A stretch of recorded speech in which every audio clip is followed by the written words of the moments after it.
Keep working it, guys. Keep working it. You're doing great. I'm doing great. I'm getting a little tired.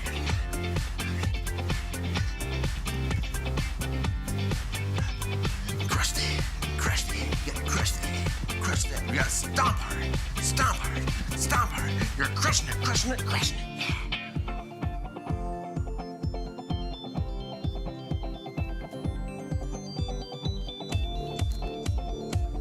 Okay. Good break there. Good break. Good job, guys. Here we go. Ready?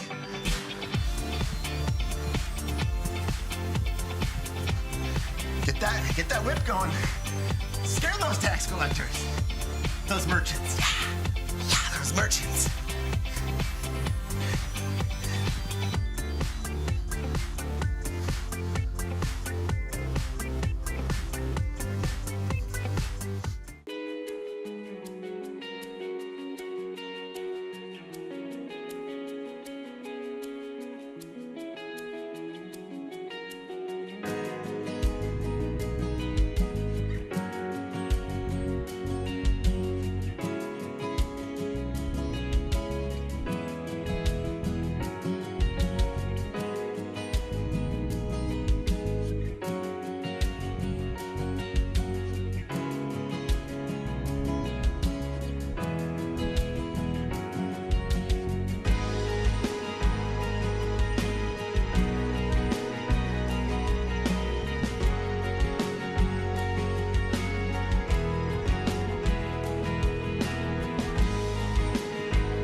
Good morning, everyone. This morning we get to focus on all of the different service things that have been taking place in our community, both on our campus, in our local communities, and also far-reaching ways that you have been serving people this year. There have been almost 4,000 service hours logged by high school students at King's so far this year, and you've been doing such an amazing job serving people in creative and wonderful ways.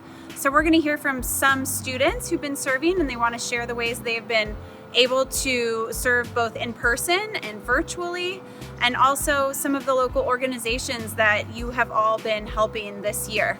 There have been people who have tutored students online. There have been people going out and serving and helping to clean up different churches and school facilities. There's also been people who've been serving at local organizations like Second Harvest and City Team, Bayshore Christian Ministries.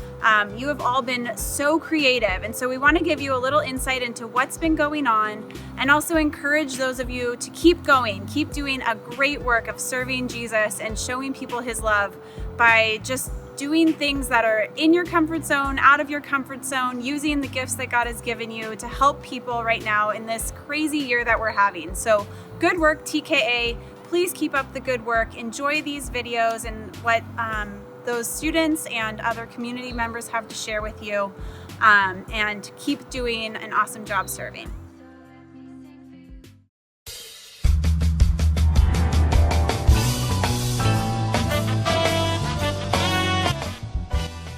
Hello everybody and welcome back to the Tonight Show with Student Council. We're your hosts, Josiah Bartel, And Zach Fisher. and we're here to give you guys a few updates and hopefully a few laughs. Now, we don't have a lot to talk about today, so let's get right into the announcements. This coming April, there will be a talent show. If you guys want to sign up, there will be a Google form sent out in the King's Bulletin. All submissions will be due by April 2nd. First prize wins $100, so make sure you sign up. Anyone who participates in the talent show will automatically be placed into a raffle where you guys can win some awesome prizes. Also, stay tuned for some announcements about Service Week opportunities coming up. Jeez, I still haven't done my service hours. Thanks for the reminder. Also, Student Council and Class Officer applications have been emailed out, so make sure you turn those in by Monday. That's all for today. We'll see you next time.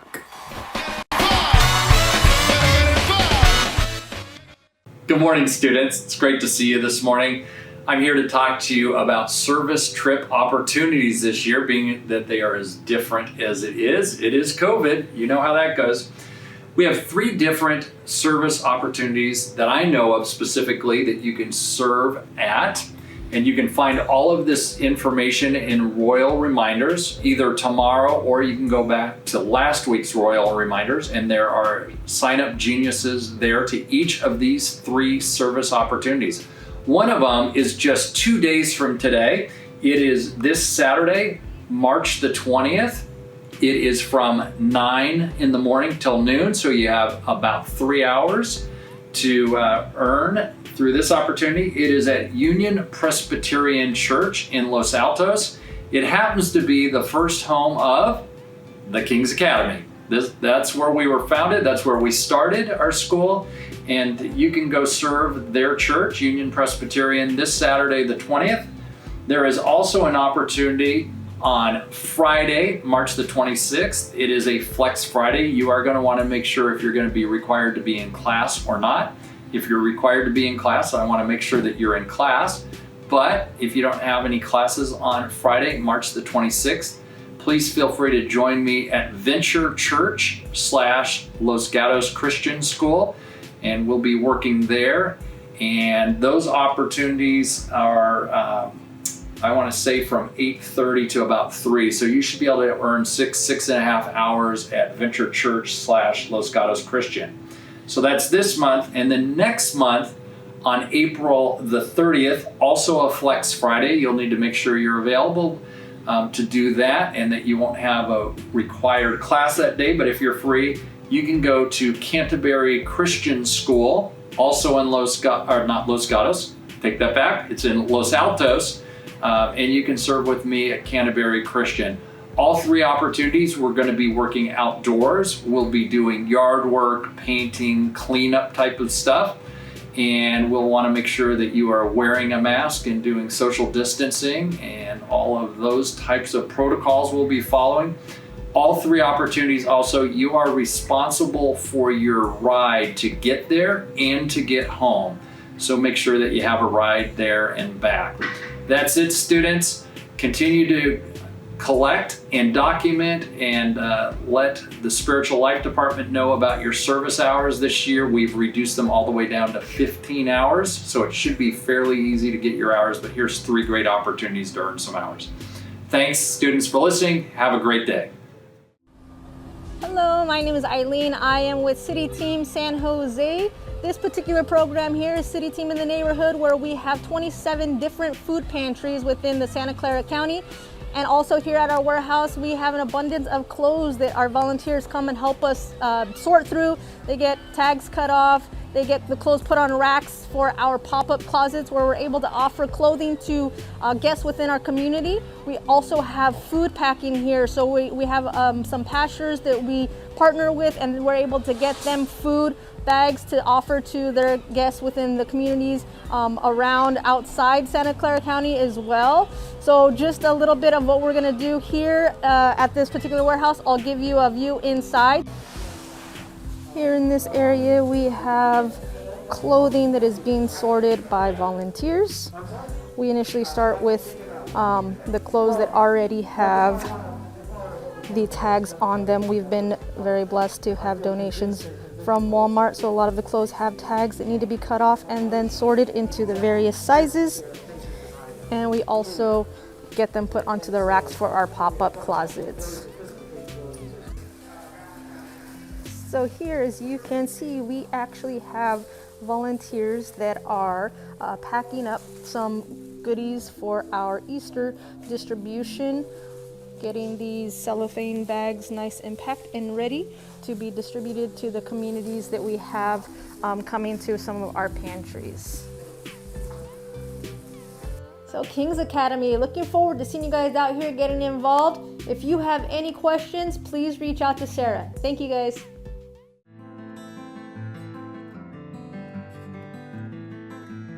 For 9 years, Hope's Corner has been feeding hungry people in our community. Hope's Corner started as a small grassroots effort and then grew as many local residents were being priced out of the local housing market or struggled to afford both rent and food. COVID-19 has made this even worse for people who've lost their jobs. 2020 presented us with some new challenges, and in the next couple of minutes, I'd like to tell you about how we've not only adapted, but also expanded to support the homeless and others experiencing food insecurity in our community. In March, we switched to serving hot to-go meals, and in April, we added both a drive-through service and a new meal service on Wednesdays, in addition to our previous Saturday meal. At the same time, we began providing meals twice a week to people living in RVs who can't come to us. On Saturdays, we deliver these in the Hope's Corner van.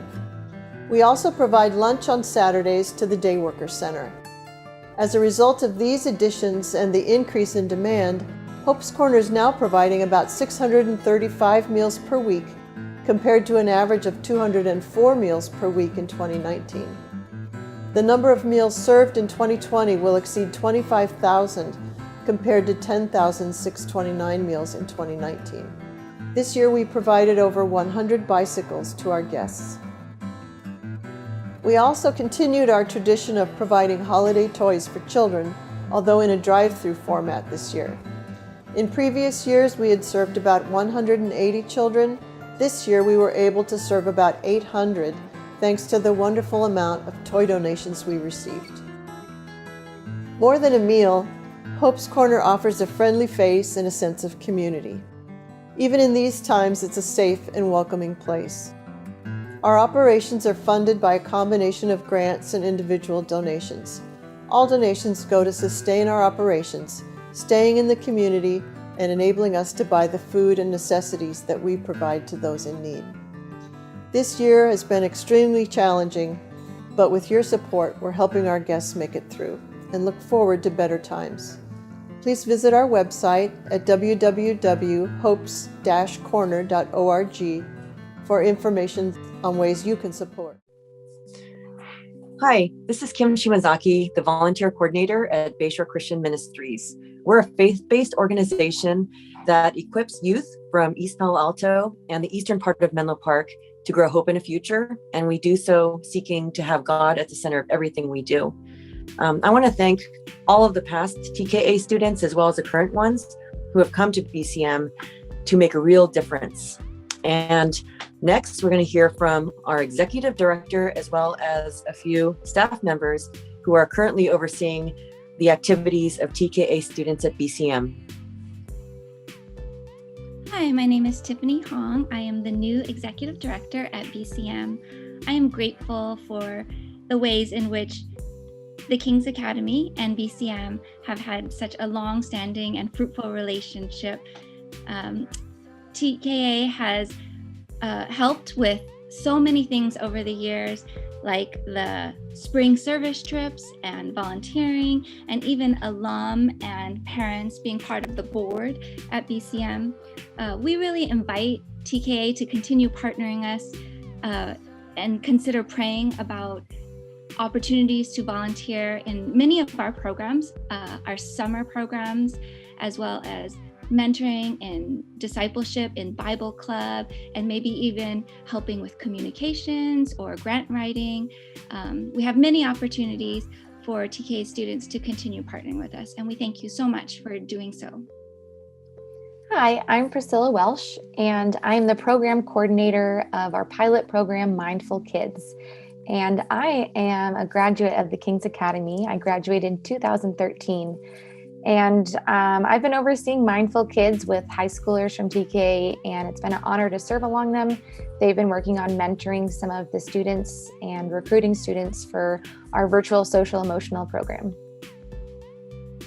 Hi, my name is Paige Burgess, and I am the Development Officer at BCM. That means I'm in charge of fundraising. One of my favorite parts of fundraising is grant management. A grant is money given by a government or organization for a particular purpose. For BCM, that means that organizations give us grant money to run our programs.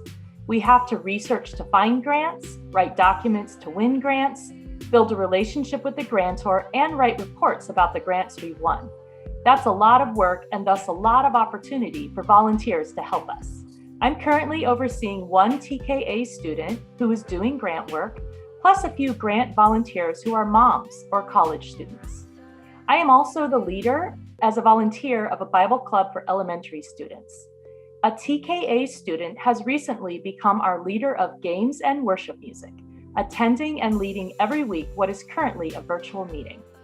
BCM thanks the King's Academy for giving us this opportunity to present and for sharing its talented students with us as we seek to impact the lives of children and teens in East Palo Alto for Christ.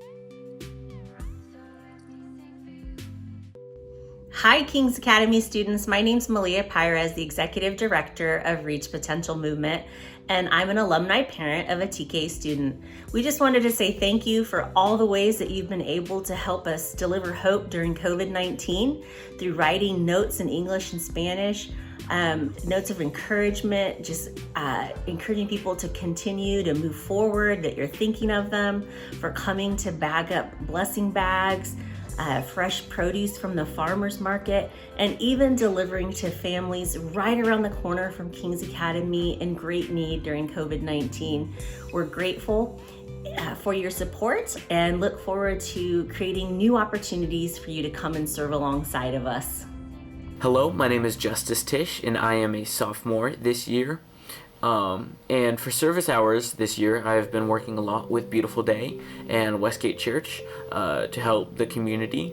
And one thing that I've learned through this whole experience is that a lot of people have been put onto hard times by COVID, whether it be because their small business is shut down or they're out of work because everyone's quarantined.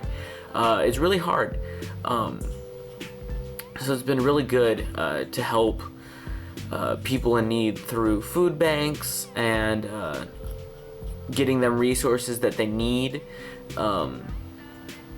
And that's been a really humbling experience to see the community that you live in just be so broken and hurt. But it's good. It's good to help those in your community.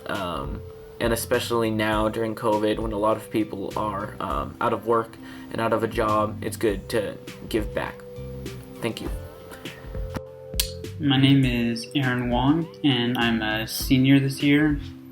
For the majority of my service hours this year, I helped out in the library at TKA. Most of what I did in the library was cleaning bookshelves. However, there were also other jobs I could have done, such as checking the board games to make sure that they had all the different pieces that they were supposed to, and to make sure that they were still playable and everything. One thing I learned from my service this year is just how much work there is that has to be done in the library. And after seeing how much the librarians have to deal with and all they do for us, I'm definitely a lot more grateful for all of the work that they do for us on a daily basis. Hello, my name is Yoonha Park, and I am in 11th grade. So something I've been doing for service this year has been working and ministering to the kids at a kids club in San Miguel Elementary School, which is the elementary school right next to King's. And so a group of TKA students and I have been creating videos and skits and even leading some of their Zoom meetings in order to continue sharing the gospel, sharing Bible stories with them, worshiping together, and continuing to interact with them despite not being able to see them in person, which has been very sad.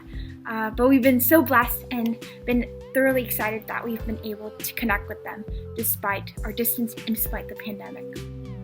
So another thing I've been doing this semester has been working with an organization called Scientific Adventures for Girls. And through this organization, I've been able to teach younger girls from kindergarten all the way up to 5th grade how to code. And coding's just been something I thoroughly enjoy doing. And so it's been super empowering and encouraging being able to share that with other girls.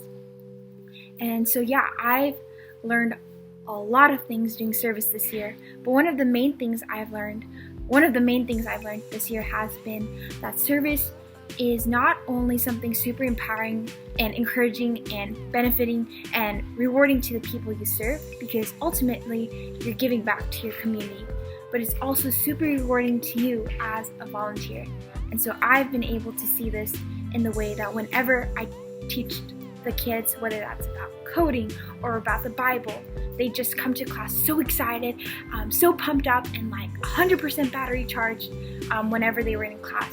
And that motivated me and encouraged me to also try to be the same in my classes. And in that sense, it's been so rewarding. So yeah, thanks for hearing what I have to say.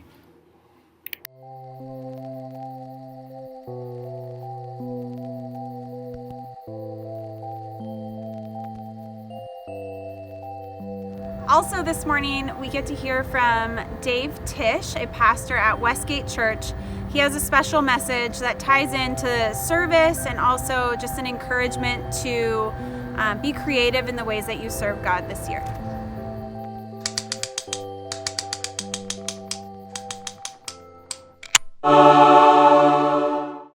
Hey everybody, what's up? My name's Dave Tieche and I'm so glad to be with you. I want to start with a story that happened when I was 22 years old, just brand new in the faith. And at the time, I was kind of taking a gap year after college. I had just come to faith in Christ. I was taking kind of a gap year in between college and the rest of my life to kind of figure out what it meant to follow Jesus. Well, while I was working for this giant global mission organization, this multinational mission organization called Youth for Christ, an international incident happened. It was called Hurricane Mitch, and to this day, it's the largest and deadliest hurricane to have ever hit in North America. Now, what it did is it slammed into Nicaragua and Honduras especially, and just parked over those nations, dumping 75 inches of rain in less than a week, which is just a staggering amount of water. As a result, massive flooding, massive landslides, massive mudslides. 1.5 million people lost their homes and were displaced. 70% of the roads and transportation infrastructure was completely destroyed. And the president of Honduras said, I think this storm just set us back as a nation 50 years. $2 billion of damage was done, and hundreds and hundreds of people lost their lives. It was in the middle of this that I watched the global church spring into action in a way that governments needed to and sometimes couldn't. But the global church actually rushed with a lot of aid. Now, the immediate problem, of course, was so many people didn't have a way to get clean drinking water or even basic food. And so a group out of Texas from Youth for Christ decided they were going to take matters into their own hands. They went to El Paso and purchased as many school buses as they could. They then took those old school buses, ripped out all the seats, and retrofitted them with ovens for baking bread, purifiers for water, and as much clean drinking water as they could put in those buses. And then in a caravan, they drove through Mexico all the way through Central America to get to Nicaragua and Honduras through the roads that had not yet been destroyed, to get to the people. As you can imagine, this kind of operation takes money. And so Youth for Christ began fundraising some of its major donors in North America. And they would make the pitch and explain what they were trying to do and how much money they needed to some of these wealthy donors. And I'll never forget, there was this one donor whose name was Tex, because he was from Texas, very wealthy man. And the Youth for Christ leadership made their pitch to him. And at the end of it, Tex just kind of sat back and he said a sentence that has stayed with me ever since. Tex said, well, what good is it to feed someone's body if their soul's going to hell? You see, for Tex, Christianity, the work of Jesus, was about winning souls. It was about making sure that people heard about Jesus so that when they died, they could go to heaven. And things like food and water on this earth were of such little consequence to him compared to that goal that it didn't even measure up. It was a scale that was so weighted toward the afterlife that Tex actually saw very little value in giving food and water to people, even children, who without that aid might even die. I remember being deeply confused by this at the time, and I could not make heads or tails of it. Here was a devout Christian, after all, who had lots of money, who was very influential in this organization, saying this kind of work actually doesn't seem to matter to Jesus. And there's this other kind of work, winning souls, evangelizing, telling people about Jesus, getting them into heaven, that's actually far, far more important to Jesus. It took me years to figure this out. It took me years to work through this. But maybe you've heard something similar, and maybe you're just as confused as I was. I want to talk about that idea because for a number of reasons. Number one, I think it's really dangerous. Number two, I think Tex was wrong. And three, I think Tex actually believes something deeply unbiblical. I'm going to go through that and show you a way forward. Because for me, in that moment, I needed a way forward. Because if Jesus didn't care about the kids in Honduras and in Nicaragua, then I wasn't even sure what I was doing there. Now, at this point, it might be helpful to kind of look at some common ways that people view the physical world and the spiritual world. Now, in the ancient world, and even today, there are some people that believe that the spirit world and the physical world are actually together. They're completely overlapping. These are people that say things like the trees are God, or the earth is God, Mother Earth. And there's kind of a worship of this. This is animism. You see this in ancient tribal societies, and you actually see it today. When I was in Hawaii, when I lived in Hawaii, there were people who got up early in the morning and they would go surfing on Sunday morning. And they would say, this is my church. Being out here in the waves, this is what God is. Now, they did not say, being in the waves helps me feel God, or I'm so glad that God made the waves. That is a wonderful thing to say. And if you've ever been to a place with gorgeous nature, you can sometimes look at God's handiwork and just be in awe. But that's not exactly what some of these folks were saying. They were basically saying, I believe these waves are God. It's kind of like that weird scene in Avatar where they're all worshiping the tree. Do they even know what Avatar is? Do you even know what Avatar is? Is that a reference that you even get? I'm very old. Or it's like Pocahontas when she talks to her willow tree mother.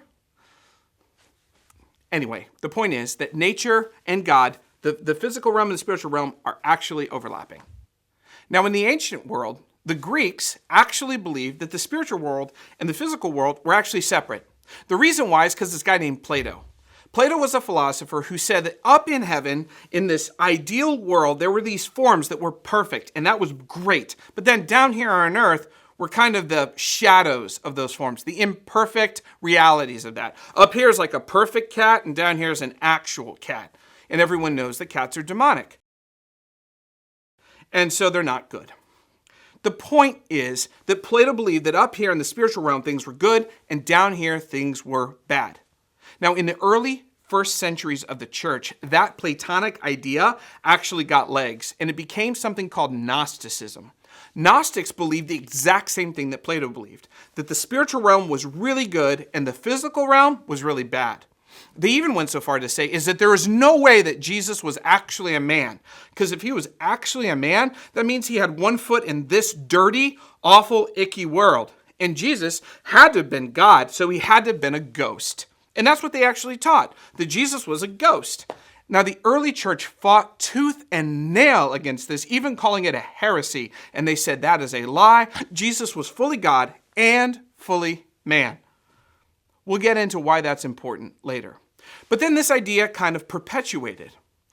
The problem is that a lot of times these ideas, they carry through history. Then we had something called the Enlightenment.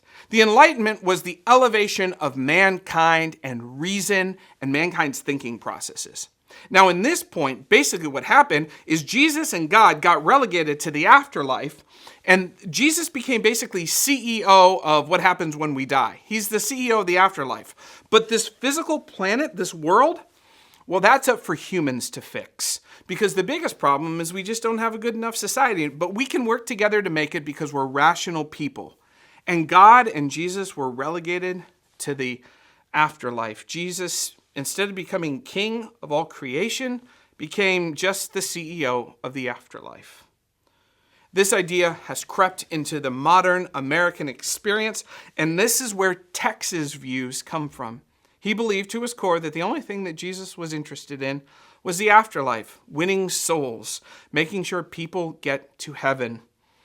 That was his philosophy, and everything else, that wasn't that important. But the problem with believing that Jesus only cares about the spiritual realm up here and not down here, that Jesus was only about this and not about the physical world, is it means you don't have any language to talk about what to do with politics, or bad power dynamics where power is corrupted, or money, or disease, or injustice, or all manner of idolatry here in this world. Because if Jesus is only about the afterlife, then we're on our own in this world, and Jesus has nothing to say about those things, which are very important. In fact, I would venture to say they're some of the biggest issues facing you and your generation today. And if Jesus has nothing to say to them, then what good is he? Enter in a third way of viewing the spiritual realm and the earthly realm, and that is the biblical view. In the biblical view, heaven intersects the earth, that heaven and earth were meant to intersect together, that the realm of God and the realm of man are meant to touch. And this was perfectly illustrated in the person of Jesus Christ, who was fully God and fully man at the exact same time. N.T. Wright, the famous theologian, said that the story of Jesus is the story about how God came down to earth and became the king of all, heaven and earth, the spiritual realm and the physical realm. That means that everything that Jesus did, everything he said, was about the kingdom. The gospel writers record this. I made a quick little note here. This is every single time in the Gospel of Matthew where Jesus talks about the topic of kingdom, of what it means to be a kingdom. Every time he talks about it or illustrates it or demonstrates it, look at all the red text. Jesus talked nonstop about kingdom. And what does that mean? That every time Jesus healed someone in the physical realm, he's saying, my Father's kingdom is about healing. Every time he gave someone food, he's trying to say, my Father will provide for people. Every time he calmed a storm, he's saying, I'm in charge of the physical realm. When he would go to meals and invite people in, he said, my kingdom is different than your kingdom. You might only invite people that you like or are friends with to your meals. I invite everyone. Every time he confronted corrupt religious systems, he's saying, my Father is about pure and true religion. Every time he confronted a corrupt political system that used power to hurt people or to rule over them, Jesus said, my Father is the true ruler. Every single one of these examples, Jesus is bringing the kingdom from heaven down to earth, an intersection. And even that moment when Jesus dies on a cross, he's saying something about power, about strength. He's saying that even the most powerful thing on this earth, death, which is unavoidable everywhere, does not have any hold on me, because the heavens intersect with the earth. The spiritual realm has now intersected with the earth, and even death can't stop Jesus. So what does this mean for us? It means that through the entire biblical narrative, from the very beginning in Genesis all the way through to Revelation, that God is looking for faithful covenant partners like you and I, humans, to join with him in building little communities of grace and peace and love and justice and beauty and truth. And Jesus exhibited all of these traits when he lived here on earth. And he's inviting us to partner with him to bring his kingdom. And the way we bring his kingdom is to partner together with God as faithful covenant partners to bring and build little communities of grace and peace and love and justice and beauty and truth. So what does that look like? Well, it means that the entirety of your life, every aspect of you, God wants, Jesus can use. Some of you are good at business. You think, well, what does that have to do with Jesus? Well, let me tell you what that has to do with Jesus. If you build a business that is fair, that looks to invest in its communities, that pays fair wages, that does good in the world, you are creating the kingdom right here on earth. If you're an artist, if you create art that is true and tells a beautiful story that redemption is possible. You know how there's some pieces of art, some works of literature, some movies that you watch where you actually feel like you're a better person for watching it? Because it's not just true, it's redemptive. That is the story. That's what Jesus is looking for. You are bringing the kingdom into this world as a Christian using your art. Maybe you're a scientist. By investigating the way that God's designed things, you will find beautiful order that can heal and help humanity. If you go into philosophy or ethics, you can actually say to science, listen, that was an awesome, awesome invention, but we ought not use it for selfish or bad means. Think about radioactivity, discovered by Madame Curie. It should be used for X-rays, not atom bombs. And you can use your philosophy and your ethics to help humanity make those wise decisions on technology. Maybe you're into politics or law. You can make sure that laws are fair and good and contribute to common flourishing, that God's reign here on earth can happen. Or a teacher, maybe you're a teacher. You can help one of the most precious things that a human has, their mind, grow and develop in a nurturing environment. This extends all the way down to your most basic relationships. Statistics say that the vast majority of you who are listening to me, you're going to get married at some point in your life. Do you know that you can use your marriage to be an agent of God's kingdom? You and your future spouse, your wife or your husband, can work together to build a different sort of marriage, one that is showing this little tiny community of grace and peace and love and justice and beauty and truth. You can build that, and you can raise your children in that environment too. Some of you come from a family, a lineage where that has been lived out, and you're just going to continue that and continue to build that kind of community, that kind of marriage, that kind of family structure, because you've had great models, and you're just going to take the baton and keep running. And others of you don't. You don't have that model. That has not been your experience, like it was for me. My biological dad and my biological mom, they got rid of me, and it took an adoptive parent, an adoptive set of parents coming into my life to change my view of what family is and what it could be. Maybe you need the hope that you can build, even though you're from a messed up, dysfunctional family background, that you, with God's help, can build a community, a family, a marriage that's based on grace and peace and love and justice and beauty and truth. And that you can raise your future children in that kind of environment. This is what God is inviting us all into. Not just your future soul or your afterlife, but your whole life right now. All of you. Every aspect of your personhood. God is inviting you to be a faithful covenant partner, to partner with him to build little communities of grace, peace, love, justice, beauty, and truth. Now, a final thought. As I sat listening on that phone, I listened to the Youth for Christ president speak to Tex with grace and kindness. And he said, Tex, I don't understand your question. The reason we're bringing food and water to Honduras, to families and to children who are without it, is because that's what Jesus would do.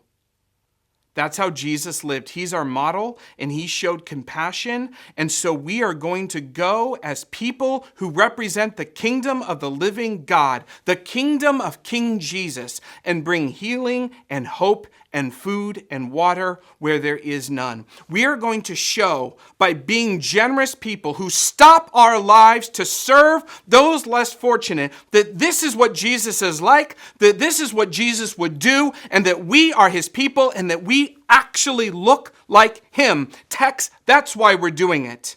Not to any other reason besides the fact that we believe Jesus would do it. And after thinking for a second or two, and having his theology corrected by a dear friend, Tex sighed and said, I'm in. He even went to El Paso to help make sure those buses got off on schedule. The point is this, and hear me, every single senior, every junior, every sophomore, every freshman, every single junior hire, every student, every faculty member, everyone on the entire campus of the King's Academy. God wants your entire life. And if you give him all of you, not someday when you die, but right now, if you partner together with him to be the kind of person who helps build on this earth, in this time, little communities of grace and peace and love and justice and beauty and truth, you will never be bored. And you will find a life of not only deep meaning, but profound fulfillment, because it is what you were made to do.